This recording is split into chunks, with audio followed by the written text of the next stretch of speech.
या वर्षी सुरू करताय, इमारतचं कामही सुरू होत आहे. आणि मग त्या निमित्ताने ज्या पद्धतीने जिल्ह्यातल्या तरुण तरुणींसाठी किंवा देशभर राज्यभरच्या तरुण तरुणी निश्चित पद्धतीने येतील. पण आपल्या जिल्ह्यामध्ये एक दर्जेदार अशी सैनिक शाळा आहे, हे आपल्यासाठी अतिशय अभिमानाची गोष्ट आहे. आता ज्या पद्धतीचं इन्फ्रास्ट्रक्चर या निमित्ताने तयार होत आहे, म्हणजे ऑलिम्पिक साईड स्कूल असेल, इमारत असेल, सगळ्या बाबतीमध्ये म्हणजे कुठल्याही दर्जेदार सैनिक शाळेपेक्षा आपली ही शाळा कमी नसणार, हे ऐकून मला निश्चित पद्धतीने अभिमान वाटतो.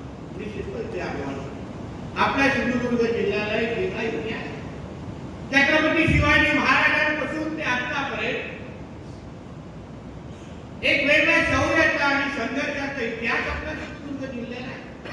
आपल्याला आठवत असेल, काही वर्ष अगोदर हल्ली आदरणीय देशाचे पंतप्रधान मोदी साहेबांच्या माध्यमातून आणि आमच्या नेव्हीच्या माध्यमातून आपल्या मालवण किनारपट्टीवर नेव्ही डे आयोजित करण्यात आला.